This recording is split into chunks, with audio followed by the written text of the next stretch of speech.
House of Quiet Light is a serene retreat nestled within the dense fabric of Tirupati. Named for the soft, filtered light that fills its inward-facing spaces, you're greeted by a terracotta whale which is breathing between the urban fabric and the sanctuary within. We're trying to create a retreat for the clients because they're living in a very busy neighborhood. So we wanted them, like when they come home, they need to feel that peace and warmth inside. Hi, I'm Joshua. And I'm Juhi Patel at Yellow Door Architects. Join us for an exclusive home tour of House of Quiet Lights in Tirupati. To watch premium videos and access PDF ebooks with house plans, log on to buildofy.com. The link is in the description below.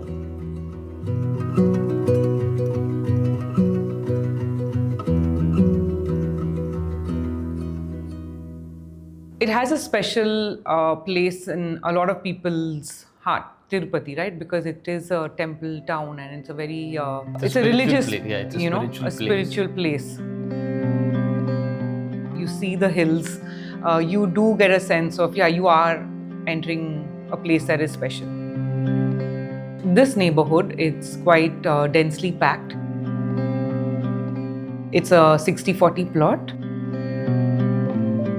The ground floor was more of a lobby space actually for the house. The main house started from the first floor. So we are on the first floor. This is essentially where the house starts. West side, where we have the living room and we have the dining and the kitchen and the puja placed towards the east, the front side. Kitchen is placed in the southeast. There was a window that we had given where the hob was. We didn't want a traditional chajja, so what we had done is we had recessed the window inside and it almost looks like it's pushed inside. So we had chamfered all the edges. The dining overlooks into the puja area.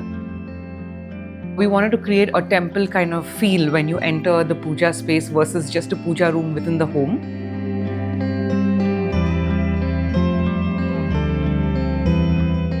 Right next to the living was the parents' bedroom. Every bedroom we had tried to do a different kind of flooring.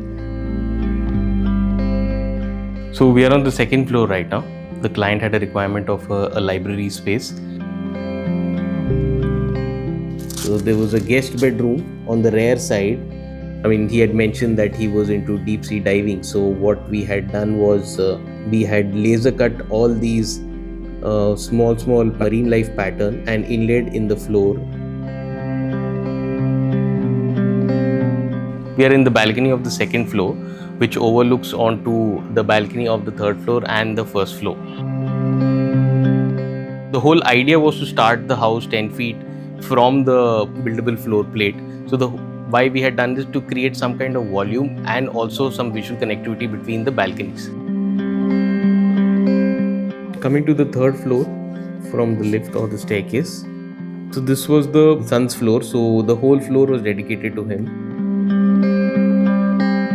He wanted more of a tactile feeling, so we had gone with the kadappa flooring over here.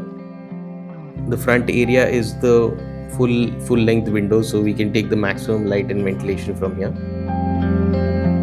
This had an attached balcony, which had the view of also the Tirupati hills. And this entire rear bay is dedicated to the master suite.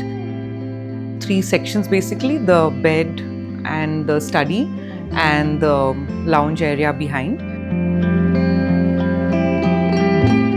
He had mentioned it once that, blue was his favorite color. So we introduced that into the flooring as a blue oxide flooring, and we have these inlays of these tropical leaves on the floor.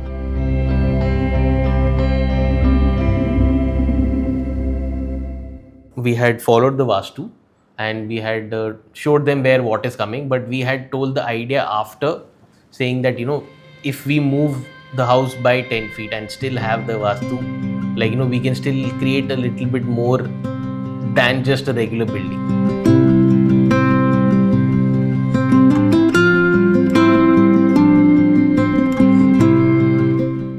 during the construction process, obviously the last thing was to come was the screen. So before that, all the people used to ask the client what is really going to come over here, because the whole house was actually looking visible in front.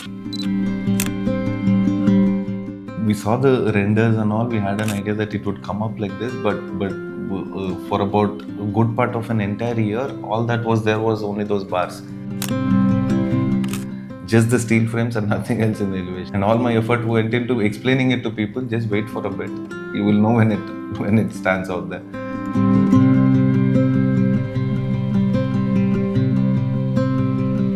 And so yeah, we've met then, and we've also done our masters together in Barcelona, and we've started our practice together. It's like a lot of people say that, you know, architects shouldn't marry each other, it's not going to work out, but for some reason it has between us.